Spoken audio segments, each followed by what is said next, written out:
Assalamualaikum warahmatullahi wabarakatuh. Hai anak-anak, hari ini Ibu akan membahas pada tema 5 yaitu wirausaha. Posisi dan peran Indonesia di bidang ekonomi dalam lingkup ASEAN. AFTA, apa itu AFTA? Merupakan kerjasama dengan negara-negara ASEAN pada bidang ekonomi. Biasanya berupa dengan produk-produk lokal yang ada di negara ASEAN. Magnet, benda yang dibuat dari besi atau baja yang dapat menarik benda dari bahan tertentu. Magnet itu memiliki kutub utara dan juga kutub selatan. Magnet terkuat berada di dua kutub tersebut.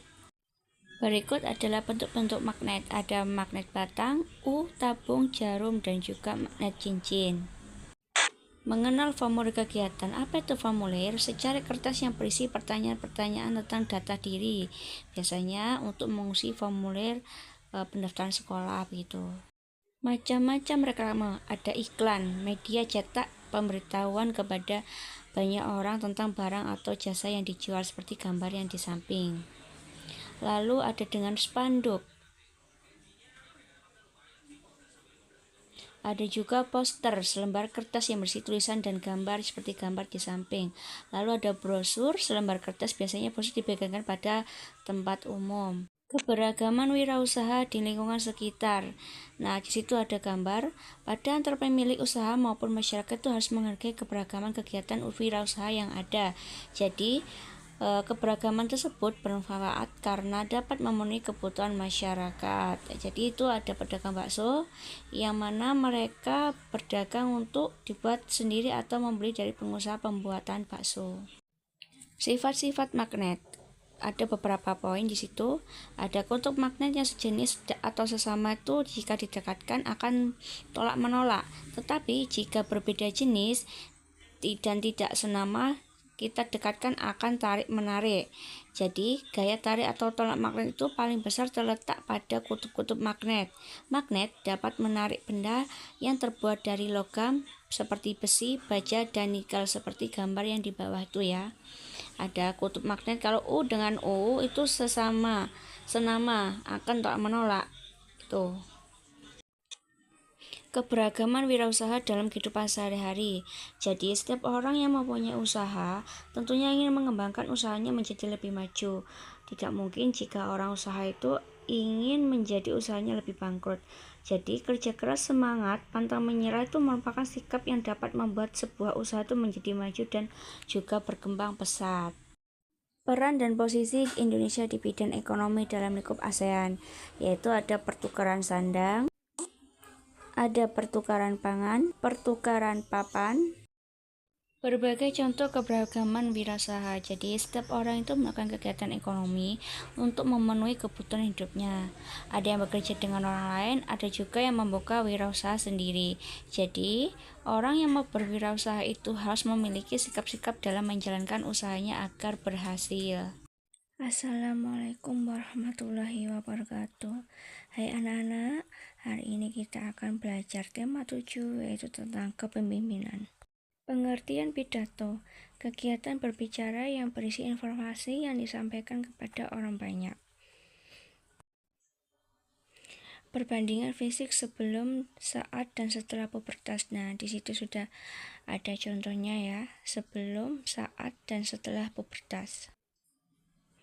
Masa anak-anak sebelum pubertas. Nah, perkembangan pada masa ini memungkinkan anak-anak untuk mampu membaca, berhitung, dan juga rasa yang sedih, malu, serta mulai dapat melakukan pekerjaan ringan. Kalau masa remaja itu saat pubertas. Nah, di situ ada beberapa poin. Sudah Ibu jelaskan di situ, Ibu tuliskan. Masa dewasa setelah pubertas, yaitu ditandai dengan perlambatnya pertumbuhan dan juga sudah dapat berpikir secara matang. Isi teks pidato, ada salam pembuka, kalimat pembuka, dan juga isi. Kalimat penutup dan juga salam penutup. Peran orang tua pada masa pubertas, ada 2 poin.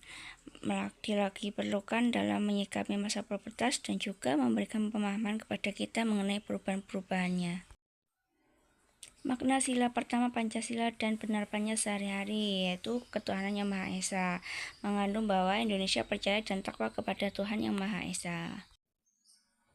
Berikut nilai-nilai yang terkandung pada sila Pancasila. Ada beberapa poin di situ yang jelas melaksanakan ibadah sesuai dengan kepercayaan.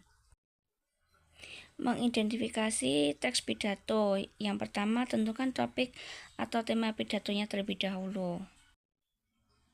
Lalu yang kedua, kumpulkan referensi bacaan yang dapat diperoleh dari pengalaman atau hasil penelitian, imajinasi, atau juga bisa melalui internet.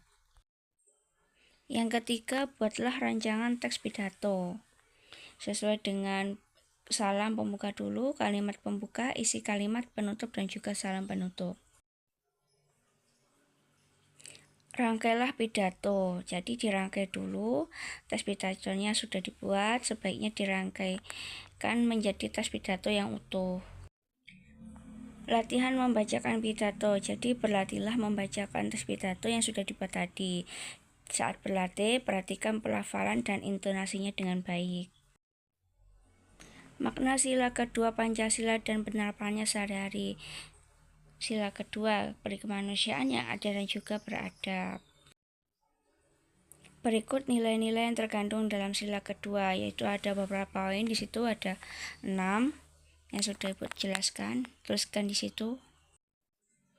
Mengidentifikasi teks pidato. Jadi saat berpidato itu harus menguasai teksnya terlebih dahulu. Lalu sebelum berpidato, orator harus mempersiapkan teks pidatonya yang akan dibacakan. Tentukan tema pidato. Yang kedua, kumpulkan referensi. Yang ketiga, susunlah kerangka pidatonya. Jadi kerangka pidato harus disusun sesuai dengan struktur pidato, ya. Kegiatan positif pada masa berpentas. Nah, kegiatannya apa yang positif? Sudah ada gambar di situ, bisa mengikuti sepak bola atau yang lainnya, melukis dan lain sebagainya. Kegiatan positif itu dapat diisi juga dengan membantu orang tua atau juga meringankan pekerjaan yang ada di rumah. Manfaat penerapan sila pertama dan kedua Pancasila. Sila pertama Pancasila itu bermakna tidak ada seorang pun yang boleh memaksa suatu agama kepada orang lain, bahkan seorang pemimpin sekaligus. Menjunjung tinggi sikap tegang rasa dan membantu sesama manusia meskipun berbeda agama. Berarti kita itu sudah menerapkan nilai Pancasila pertama dan juga kedua, sehingga terciptalah masyarakat yang harmonis dan juga damai.